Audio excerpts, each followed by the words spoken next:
Illustration number 4. A, B, C and D sharing profits in the ratio 4:3:2:1 decided to dissolve their partnership on 31st March 2011 when their balance sheet was as under. So A, B, C, D 4 partners ഉണ്ട്. Profit sharing ratio 4:3:2:1. അവരുടെ balance sheet വന്നിട്ടുണ്ട്. Then following information is given to you. One of the creditors took some of the patents whose book value was 5,000 at valuation of 3,200. So 5,000 value വരുന്ന patent 3,200 ഒരു creditor എടുത്തു. Balance creditors are paid at a discount of 400 rupees. Then there was a joint life policy of 20,000 not mentioned in the balance sheet. So നമുക്ക് joint life policy രണ്ടായിട്ട് treat ചെയ്യാം. Expense ആയിട്ടും treat ചെയ്യാം, asset ആയിട്ടും treat ചെയ്യാം. ഇവിടെ പറഞ്ഞിട്ടുണ്ട് note mention in the balance sheet. So അത് അസറ്റ് അല്ല, it is an expense. JLP എന്ന് പറയുന്നത് ഇവിടെ ഒരു എക്സ്പെൻസ് ആയിട്ടാണ് ട്രീറ്റ് ചെയ്തിരിക്കുന്നത്. സോ അതുകൊണ്ട് തന്നെ ജോയിൻറ്റ് ലൈഫ് പോളിസി റിയലൈസ് ചെയ്യുന്നതിനോടൊപ്പം സറണ്ടർ വാല്യൂ റിയലൈസ് ചെയ്യണം. ഓക്കെ, ഇപ്പോൾ അസറ്റ് ആയിരുന്നെങ്കിൽ നോർമലി നമ്മൾ റിയലൈസേഷൻ അക്കൗണ്ടിൻ്റെ ഡെബിറ്റ് സൈഡിൽ അസറ്റ്സ് എടുക്കുന്ന പോലെ തന്നെ പോളിസി വാല്യൂ എടുക്കും. ഇവിടെ എക്സ്പെൻസ് ആയിട്ട് ട്രീറ്റ് ചെയ്യുന്നത് കൊണ്ട് റിയലൈസ് ചെയ്യുന്ന ബാങ്ക് അക്കൗണ്ട് എന്ന് പറഞ്ഞ് നമ്മൾ റിയലൈസ് ചെയ്യുമ്പോൾ എഴുതും. സോ സറണ്ടർ വാല്യൂ എടുക്കാം. Remaining assets are realised at the following values: debtors, stock, plant and machinery, patents at 60% of book value. Expenses of realization amounted to 1,500. D became insolvent and a dividend of 25 paise in a rupee was received in respect of the firm's claim against his estate. Prepare necessary ledger account. So D ആണ് ഇവിടെ insolvent ആവുന്നത്. 4 partners ഉണ്ട്. So ആദ്യം തന്നെ നമുക്ക് ഇവിടെ ക്രെഡിറ്റേഴ്സിൻ്റെ അഡ്ജസ്റ്റ്മെൻറ്റും പേറ്റൻറ്റിൻ്റെ അഡ്ജസ്റ്റ്മെൻറ്റും joint life പോളിസിയുമാണ് കുറച്ച് ടെക്നിക്കലായിട്ടുള്ളത് ഈ ക്വസ്റ്റ്യനിൽ. ബാക്കിയെല്ലാം നേരത്തെ ചെയ്ത പ്രോബ്ലംസിനോട് സിമിലർ ആണ്. സോ ആദ്യം തന്നെ ക്രെഡിറ്റേഴ്സിൻ്റെ അഡ്ജസ്റ്റ്മെൻറ്റ് ചെയ്യാം നമുക്ക്. സോ ക്രെഡിറ്റേഴ്സിൻ്റെ എമൗണ്ട് എത്രയാണ്? 15,700 ആണ് ക്രെഡിറ്റേഴ്സിൻ്റെ എമൗണ്ട്. ഇവിടെ പറഞ്ഞിരിക്കുന്നത് one of the creditors took some of the patents whose book value was 5,000 at a valuation of 3,200. So 15,700 നമുക്ക് 3,200 പേറ്റൻ്റ് ആയിട്ട് എടുത്തു. ബാക്കി എത്ര വരും? 12,500 ബാക്കി ക്രെഡിറ്റേഴ്സ് ഉണ്ട്. Then balance of creditors were paid at a discount of 400. So 12,500 creditors 400 discount കഴിഞ്ഞ് 12,100 പേ ചെയ്യണം. ഓക്കെ, 15,700 ക്രെഡിറ്റേഴ്സിനെ നമുക്ക് രണ്ടായിട്ട് സ്പ്ലിറ്റ് ചെയ്യാം. അതിൽ കുറച്ച് ക്രെഡിറ്റേഴ്സ് 3,200 രൂപയുടെ പേറ്റൻ്റ് എടുത്തു. ബാക്കി 12,500 ക്രെഡിറ്റേഴ്സ് ഉണ്ട്.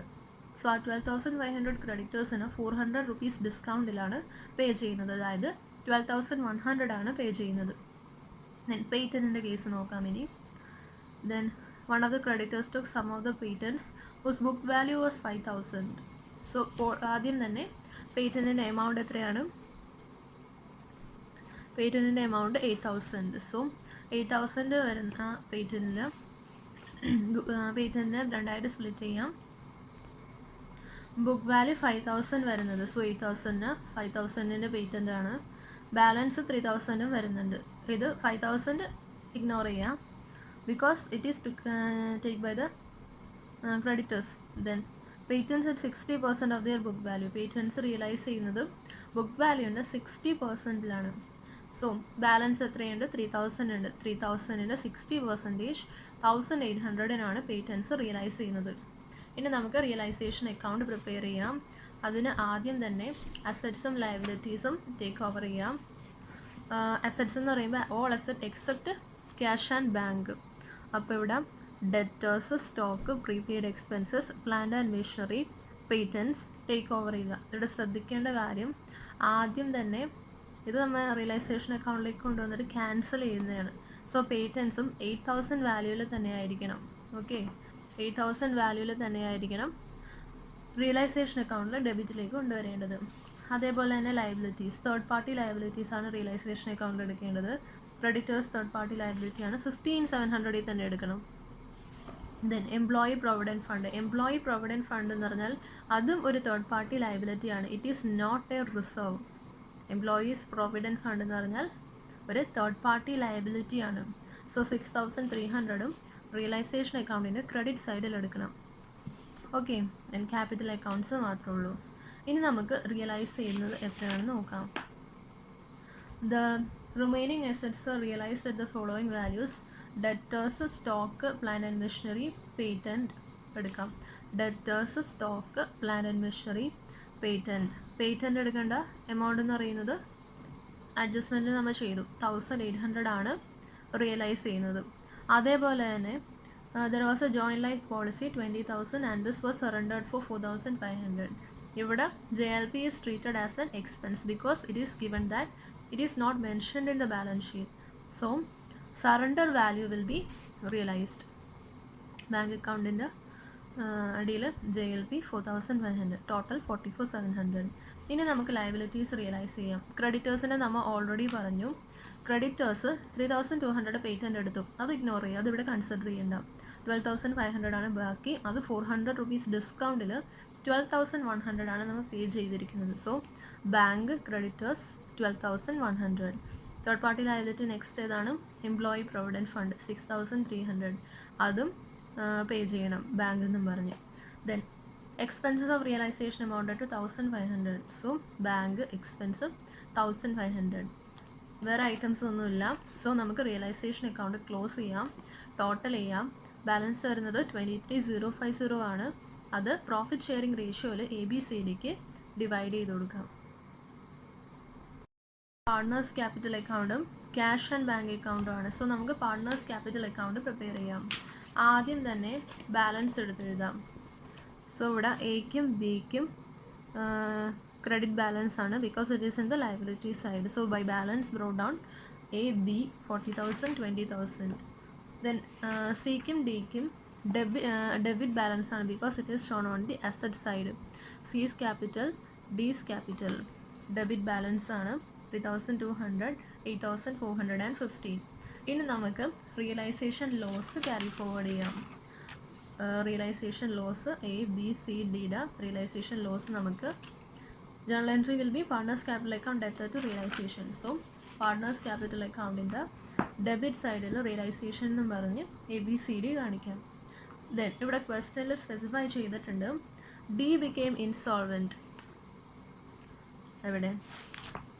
D became insolvent and a dividend of 25 paisa and rupee was received. So D insolvent ആയ സ്ഥിതിക്ക് ബാക്കി 3 പാർട്ട്നേഴ്സും റിയലൈസേഷൻ ലോസ് ഇല്ലേ, റിയലൈസേഷൻ ലോസ് അതിന് പകരമായിട്ട് ക്യാഷ് കൊണ്ടുവരണം, D കൊണ്ടുവരണ്ട. This is notional entry. So by bank എന്നും പറഞ്ഞ് ABCD റിയലൈസേഷൻ ലോസ് ക്യാഷായിട്ട് കൊണ്ടുവരണം, D കൊണ്ടുവരണ്ട. ഓക്കെ, ഡിക്ക് കൊണ്ടുവരാൻ പറ്റിയത് ആകെ ഡിവിഡൻഡ് ഓഫ് 25 പൈസ ഇൻ എ റുപ്പി. ഓക്കെ, അപ്പോൾ ഡിയുടെ അക്കൗണ്ട് ബാലൻസ് ചെയ്യുക. ഇനി ഡിയുടെ അക്കൗണ്ട് ബാലൻസ് എന്ന് പറയുമ്പോൾ 8415 പ്ലസ് 2305 മൈനസ് ഒന്നുമില്ല.